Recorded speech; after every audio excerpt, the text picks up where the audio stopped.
Hi everybody.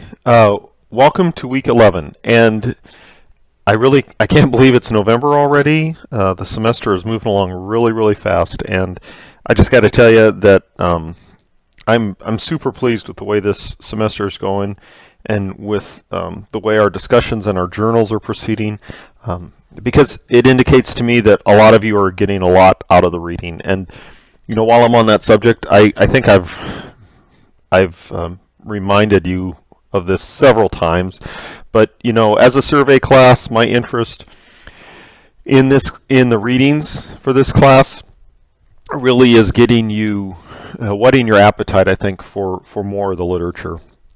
But I really think the literature that we consider puts you in good stead for a lot of the rest of your classes. But it also gives you the opportunity to look particularly at the references that the people who write the literature use, and apply those references to your own further reading. So this week we want to talk about this idea of community and what it means to us. And in a sense, this seems kind of like this chapter this week seems like it's sort of misplaced among some of the other readings we've had.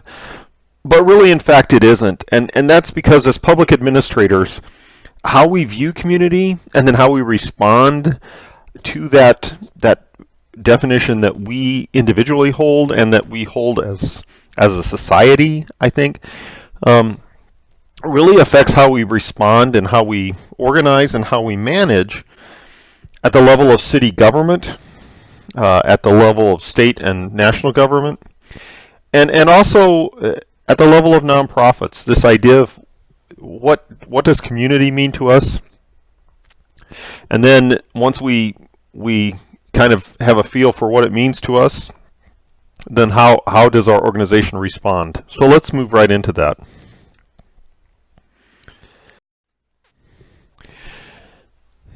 Okay, so first, quick survey.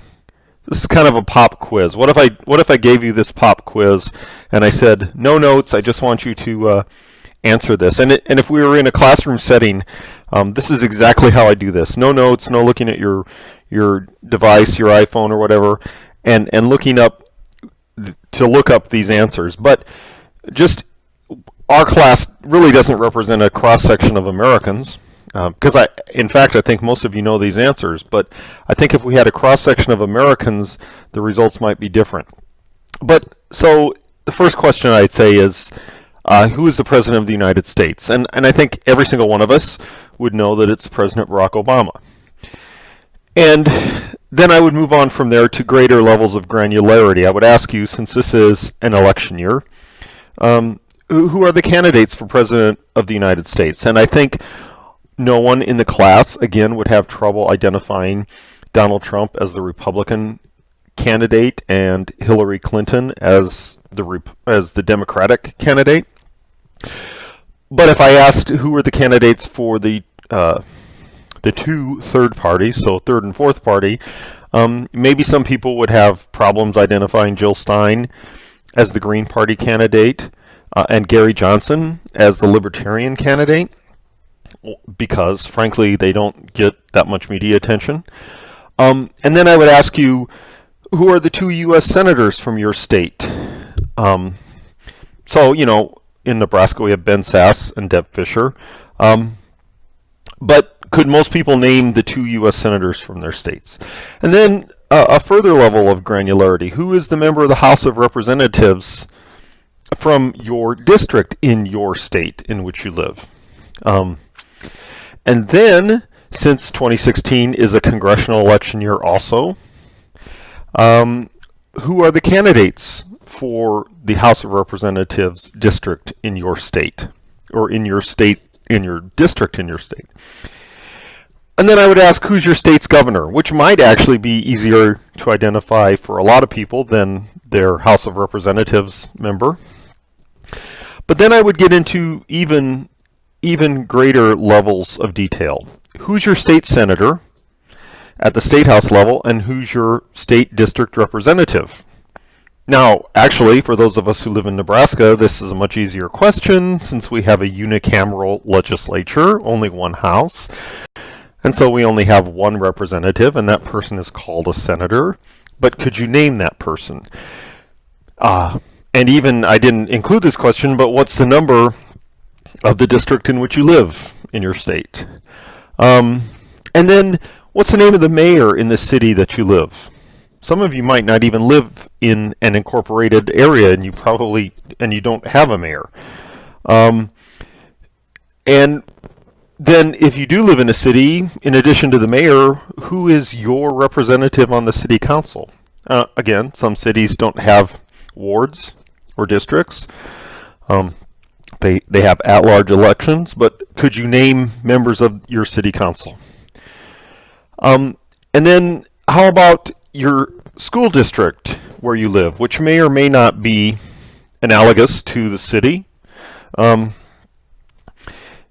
But could you name a couple of members of your local school board? And so these questions, what they're getting to is this idea that we live in community. So think way back to earlier in this semester when we talked about what Madison and Hamilton said in the Federalist Papers. They said that individuals in the nation, in this largely eastern seaboard nation of the United States that existed at that time, they said that every citizen had this affinity for their locality, for their state, and that was where the affections of the average citizen lie. And so therefore, because of that, it would be difficult for the national government to wield too much power vis-a-vis the state, because the common citizen or even the elite citizen didn't have that much affinity for this national level government. They thought more in terms of local problems and how to solve local problems at the state level and the local level. So the question, though, is if you took a survey like this and we showed, and I think we could show, that most people were far more familiar with national level office holders than they are with local level office holders, would that assumption that Madison and Hamilton used, would that hold true? So this week we want to talk about this idea of community, and really more importantly, how this idea of community affects us as administrators. And so, before we do that, I want to talk about the readings I assigned this week. And actually, they're more than just readings. There's some YouTube videos that I include in this week's list of readings, and you'll note that a lot of them are optional. So the required readings this week are the box text part 3. And actually, at least one of those readings is a pretty tough slog, in my opinion. Anyway, but that's the required readings. And then I want you to look at this interview with Robert Putnam, and really it's a recap of his book Bowling Alone, and the major points he makes in this book Bowling Alone. Well, he started. He wrote an article called Bowling Alone around 1995. And then he wrote this book called Bowling Alone in the year 2000, and it's kind of a famous book, and it talks about Putnam's assertion that there's this loss of what he calls social capital in America. And so when I get to the optional readings, what I do is I have an interview with Putnam where he talks about not only Bowling Alone, the book he wrote in 2000, but a more recent book he wrote called Our Kids, and he's written that I think in 2014. And I got a chance to go to hear Putnam talk just a few months ago. He was in Omaha, and Our Kids is a continuation, really, of Bowling Alone. And so what he's really talking about is how this loss of social capital, and further than that, income inequality, as he finds, affects opportunity and education for people in the United States. But you can take the same set of facts and draw different conclusions. And so for that reason, I also include an optional interview with Charles Murray. Now, I will tell you that Charles Murray is a scholar, and Murray considers himself, and he is a self-identified conservative sociologist, whereas Putnam is a self-identified progressive sociologist. And in fact, there's a third optional YouTube video, which consists of a discussion actually with Charles Murray and Robert Putnam together, talking about their views of, what is going on in America as a community and this idea of where we're headed. And they draw very different conclusions, really from the same evidence. So I thought that'd be interesting to you. You can, and they're YouTube videos, so you can sort of fast forward, whatever you want to do with them. But I thought they were an interesting supplement to what we're talking about this week. Okay, so what is this thing we call community? And so community should not be mixed up with this term, this philosophy called communitarianism. And the term communitarianism is going to come up in really the term doesn't, but the point of view comes up in the reading by McCullough, where he talks about how we should respond as Americans to community. And it also comes up in the other reading called Barn Raising by Kemmis. So I would consider McCullough and Kemmis both to be of the communitarian mindset. So what do communitarians have to say? They remember when we talked about classical republicanism versus classical liberalism. Classical republicanism says that society, is over the individual with participation by virtuous and involved citizens in the institution of governance. And this kind of goes back to this Platonian, Aristotelian idea of the polis, right? And then there's classical liberalism, where, it favors individual autonomy, and this quote from our own Declaration of Independence, life, liberty, and the pursuit of happiness. And so each of these has upsides and downsides, but communitarians really say that we ought to be focusing more on classical republicanism. And McCullough notes in his writing that there's this thing called a first language of Americans, and the first language of Americans really tends towards individualism. But we have to make sense of our moral lives, according to McCullough, we have to find this second language, and that second language is of community, commitment to community. So now both Kemmis and McCullough talk about this, and they also talk about this book called Habits of the Heart, which is a famous book. It's actually been republished about 3 times. And Habits of the Heart talks about this first language and this second language. And Habits of the Heart is a book that contrasts.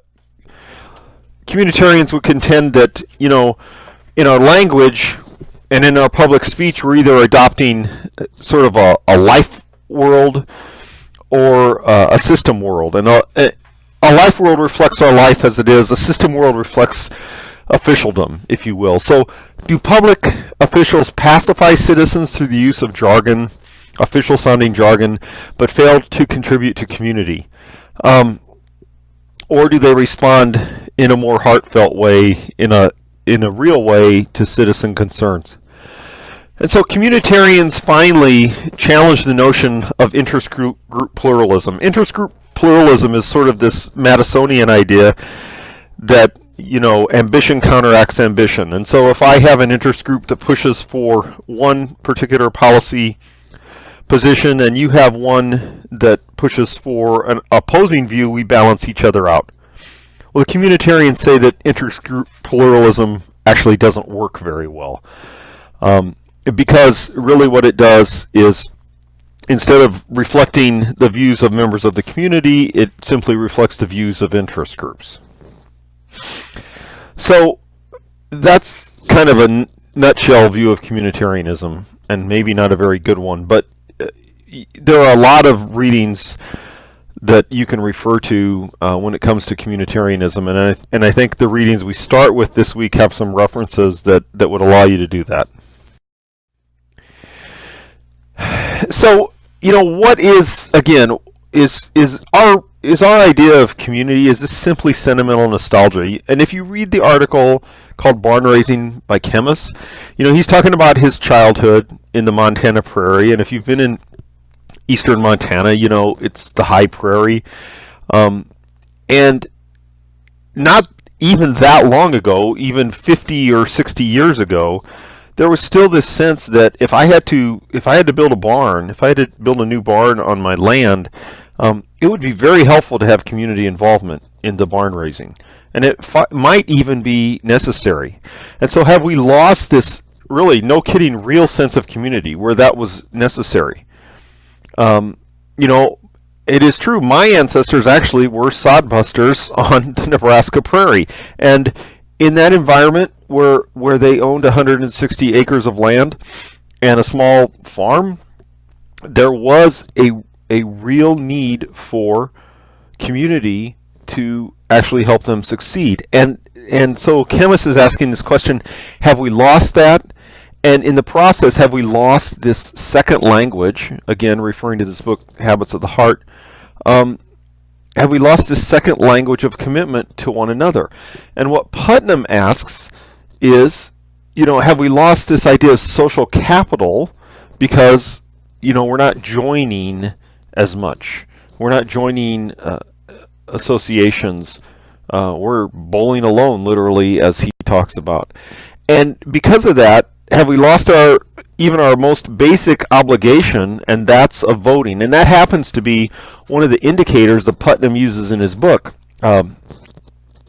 voting participation rates. And so actually I want to talk about that for just a second and show you some data here. So I got a lot of this data from U.S. Census. This chart right here is directly lifted from the U.S. Census.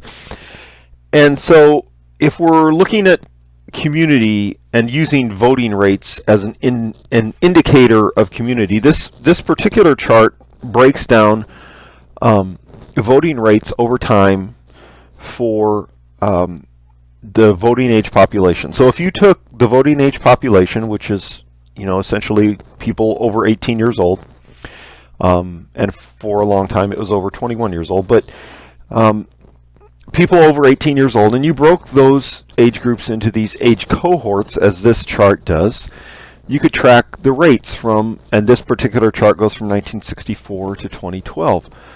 So what do you see here? You see that really people 45 to 64 years old and people 65 years old and older vote at greater rates than people 18 years old. So, I mean, you can see here, this is the 18 to 24 year cohort, right? And so here in 1964, it's around 50%, which is pretty decent. But it continues to decline till it reaches these really dismal numbers around 2000. This 2008 is an exceptional year that political scientists talk about and continue to talk about, and they will in the future. This was the 2008 presidential campaign, and it is noted that President Obama and his campaign did a very good job of getting this youth vote out to vote. And then it dropped off again in 2012. But in 2008, when President Obama was first elected to the presidency, his campaign did a very good job of inspiring, I guess, this age cohort to vote. Now, of course, what you might also see in this chart is, obviously, this age cohort becomes this age cohort and this age cohort and this age cohort later on. So what you also see in this chart, I think, obviously, is that the older a person gets, the more likely they are to vote. And that's it. So this is at the national level, voting participation by age group cohort. These are voting rates for congressional elections. So look at the years down here. I want you to note these years. So these are different years. So for example, 2010 was not a presidential election year, but it was a congressional election year. Every 2 years, as a matter of fact, is a congressional election year. Now what you should see here is that these percentages drop vis-a-vis the presidential election years for every age cohort. And while the older age cohorts are fairly steady, the younger age cohorts, including the very youngest and the second youngest, drop off compared to the presidential election years when it comes to congressional elections. And so what's significant about this? What's significant about this really is that congressional elections are really more of a local phenomena, even though they have national implications. Now I'm going to show you something that's even more interesting. This happens to be for the city of Omaha, and I don't believe the city of Omaha is probably unique in this aspect. So here what I've done, and I got this from the Douglas County Election Commissioner. Douglas County, Nebraska is where Omaha is. And I took election turnout for all these elections from 1997 to 2013. And so this is election turnout. Now, this is actually not eligible voters. This is registered voters. So this is percent of those eligible voters who actually took the time to register to vote and register as a Democrat or a Republican or nonpartisan, which is the term used in Nebraska. And then what percentage of those people voted? So these turnouts with the red circle around them happen to be City of Omaha general elections, which are always held in May. But these happen to be the elections where the mayor of the City of Omaha and city council members were elected. So here you can see 1997, pretty good turnout for a city council general election, over 50%. But then in 2001, it's around 43%. Look here in 2005, it drops all the way to about 25% participation in, electing a mayor. 2009, it's slightly over 30%. 2013, it's down in the low 20% again. These happen to be presidential election years. 2000, 2004, 2008, 2012. So here we see that overall in the city of Omaha, the participation rate exceeds 60% every single presidential election. And here in 2008, again, this was the year that President Obama was first elected. The participation rate is over 70%. And so that mirrors really the national numbers. These other ones that I don't have circled happen to be the by-year congressional elections. So again,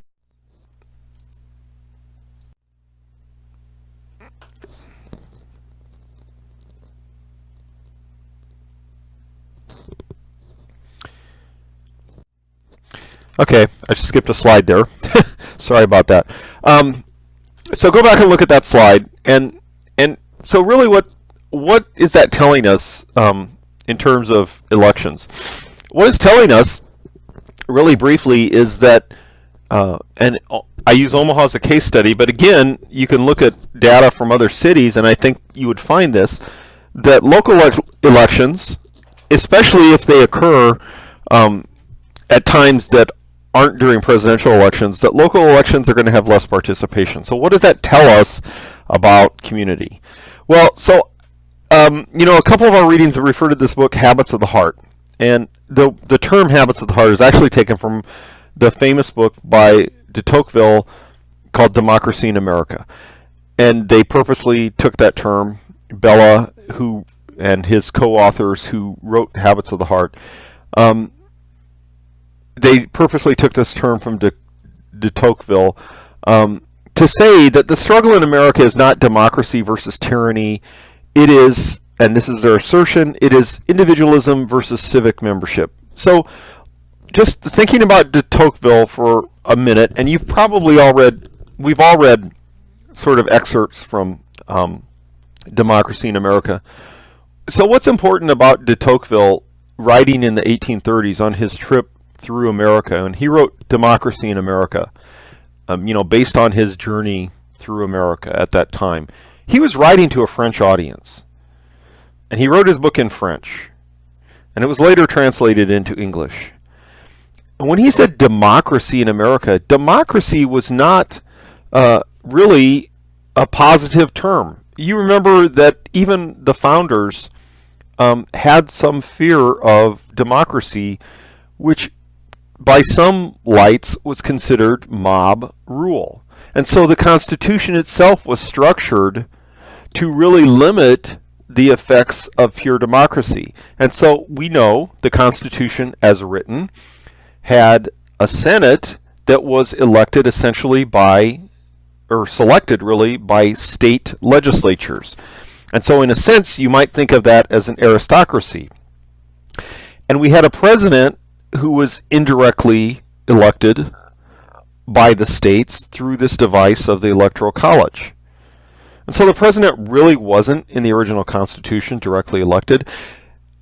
And the only people directly elected in the national government level were the members of the House of Representatives. And so that would represent the democracy part of the government.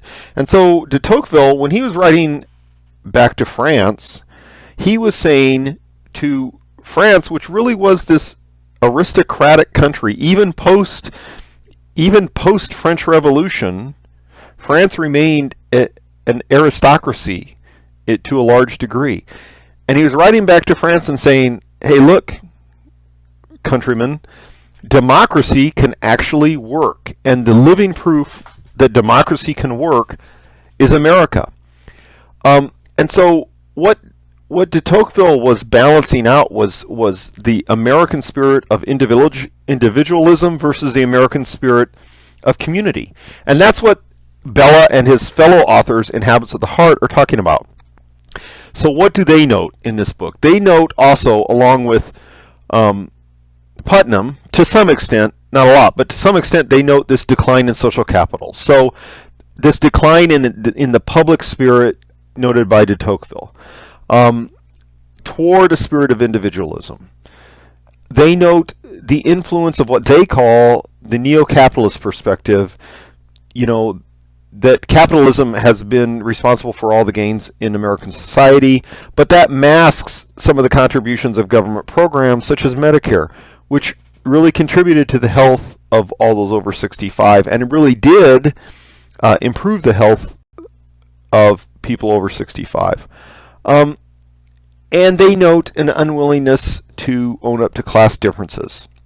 And so here's what Bella says in the introduction to the book. They say, an idea of turning away from preoccupation with the self and towards some larger identity is characteristic of most of the great religions and philosophies of mankind. Conversion cannot come from willpower alone, but if it is to be enabled, we must recover the stories and symbols in whose terms they make sense. So, okay, what the heck is he talking about? What he's talking about is this idea that individualism and community spirit have to be balanced. Now, a lot of people have criticized Habits of the Heart. It really has its critics. And I'm not here actually to tell you that this book really portrays the way American society should work. But I am here to tell you that it's an idea of community. And so really the question is, so what? So I referred to all this stuff about community. And really, in a sense, we do have sort of this bifurcated view of how Americans should respond. We do have a very strong sense in the United States of individualism, don't we? We have a very strong sense in our culture that it is possible in the United States for one to start from scratch and be a success through individual effort. And this sort of mythology, if you will, and I don't say that in a pejorative sense, but this sort of mythology is very strong in the United States. Another sort of mythology that's very strong in the United States is, and again, when I use the term mythology, I'm just really talking about our societal views, is this idea that we have a public spirit, that we all contribute to democracy. And so these two are at odds with one another, but they both continue to be strong strains of our cultural thought. Okay, so maybe this all has something to do with how we run cities in the United States. Our most basic and most local unit of government is the city or the town or the village, if you will. But the locality is our most basic unit of government in the United States. So what do these two battling ideas have to do with how we run cities? So I want to refer to the box reading in part 3 for most of the rest of this lecture. So Box talks about eras of local government in the United States, and he summarizes it into these 4 eras. An era of elite control, really from the colonial period through about the Jacksonian era, where local government is marked by this idea that government and governance is best handled by the elites of the town. And so most of the elected officials happen to be the elites, the landowners or the wealthy elites in the town. And in fact, the term selectmen kind of comes from this, right? These are the select of the city. And then this transitions to this era of democracy. And so we talk about Jacksonian democracy, and this did have an impact on how we govern cities. And really, this idea of a democratic city found its peak really in this idea of machine cities, which typically machine cities are looked at as kind of a bad thing. Really what the machines did was they traded votes for favors, and particularly with immigrant populations, but these were marked by something called long ballots. And the long ballot, if you've never heard that term before, we talk about, I wouldn't vote for that person for dog catcher. Well, really, in fact, in some cities in the late 1800s, you could vote for someone for dog catcher because there's a long ballot, and virtually every office was an elective position. And so the way machines on the negative side controlled that was they would tell people, here's who you should vote for, and they'd give them a sample ballot with an X by every name they should vote for, and then they would control city government that way. And then we see this era of professionalism. And we've talked about this. This is marked by city reform, and some of this started in the progressive era. And the city reform movement really focused on efficiency, as we know. And really, the council manager form took root in the progressive era because the council manager form was thought to be a structural reform that would make city government more like a business. We would have a small council, and particularly in reform cities, the council was elected at large, and that at-large elected council would hire an administrator, and often that administrator happened to be a civil engineer who was thought to be a person who was skilled at rational thought and planning, and so that professional would effectively run the city. And then we have this era of market and citizen governance, and this is where Box ends this particular typology. Today we still focus on efficiency. We do have other focuses, but we've added to that this reliance on market structures to manage city responsibilities. So we see more and more cities relying on contracting out certain structures or partnering with for-profit and non-profit organizations to get some of the jobs of the city done. And so what Box is pointing to is this idea of an institutional legacy. So for us today, we have to ask two questions. What is the scope of our local government? That is, what should a city provide? So should a city provide police protection, fire protection? Should a city also provide parks, recreation, golf courses, splash pads, skateboard parks? What should the city provide? And then what is the structure of local government? And that is, how should we organize the city in terms of its charter or its constitution? And so Box goes into talking about the power orientation of cities. And he cites some literature, which I also have in the references at the end of this presentation.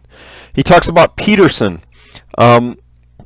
Peterson talks about, in this book, City Limits, talks about local decision makers make choices in three broad areas: developmental policy, redistributive policy, and allocation policy. But Peterson contends that what they really should be focusing on is developmental policy. Why? Because when growth is enhanced through developmental policy, this is in the unitary interest of all citizens. So when economic growth is achieved or continues to be achieved, this really contributes to the well-being of all citizens. It's kind of the old theory that a rising tide lifts all boats. And so that was Peterson's view. Mullich wrote this article actually, called The Growth Machine. And what Mullich was talking about with the growth machine is that land is the dominant factor of growth.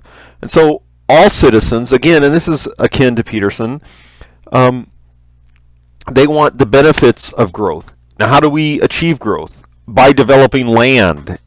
This sounds kind of like a crude analogy, but if there's an empty lot, then what a land developer wants to do is develop it.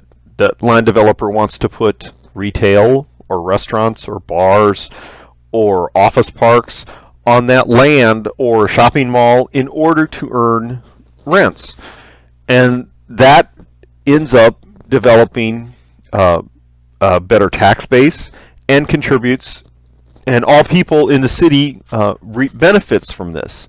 While some citizens might actually oppose the growth machine, for example, they might live in a part of the city where they say, I don't want CVS to build a drugstore on that corner because that corner has historic value, and they may actually win.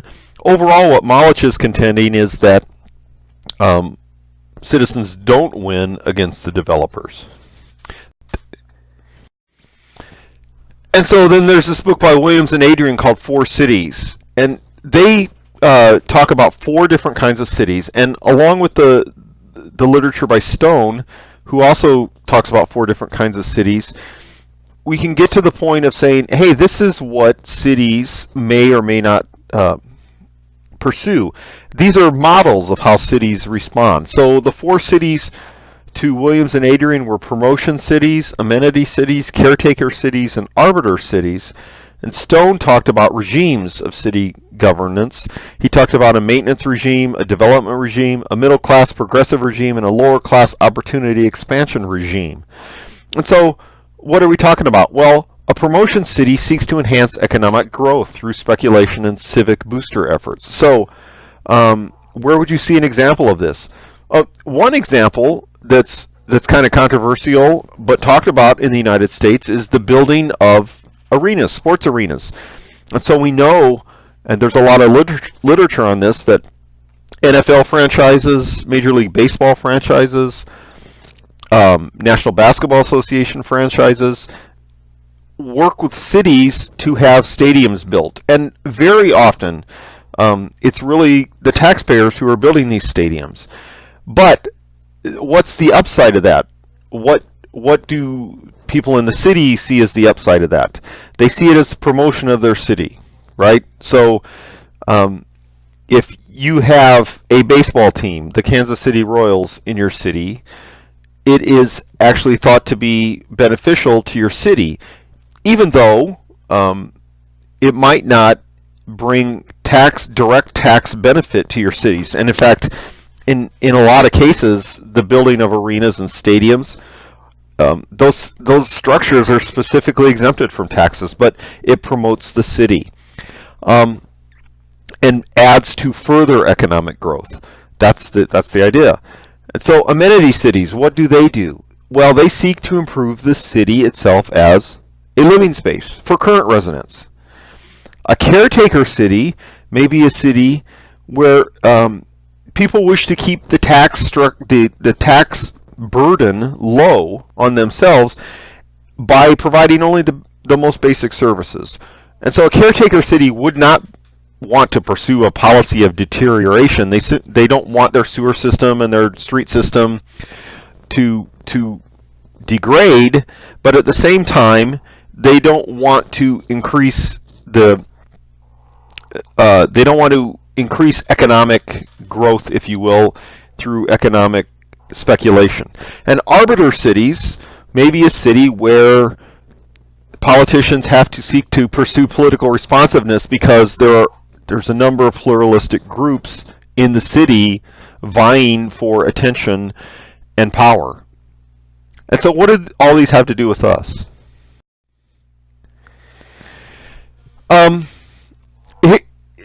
So here's what Box says these have to do with us. These kind of 4 policy orientations. All cities struggle with this.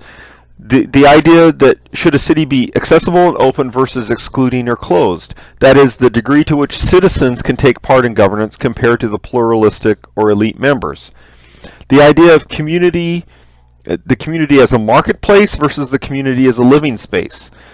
Again, do we pursue economic development or do we pursue things like environmental amenities? The orientation of a large versus a restrictive role of government.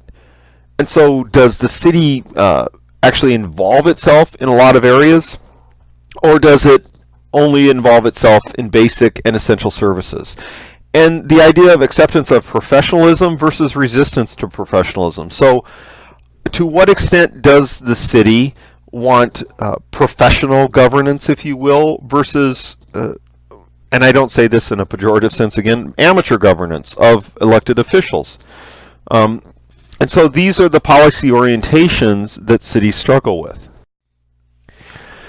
And so this chart kind of summarizes what Box was saying. If we took these 4 power orientations of promotion, amenities, caretaker, and arbiter, how would that affect the administrative orientation?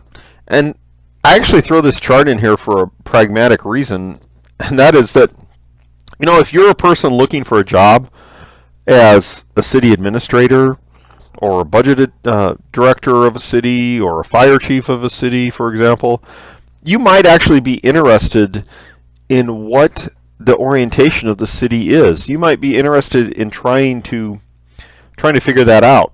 And that might not actually be a very easy job, because I don't think the city is going to put on their website, hey, we're a caretaker city. This is our orientation. But you might get that sense from talking to members of the council and members of the community. So a kind of a promotion-oriented city might look for less administrative discretion because the elected leaders really want to push for development over, for example, environmental concerns. A city with more of an amenities orientation might be looking for professional administrators with expertise in things like historic preservation, architectural review, environmental preservation.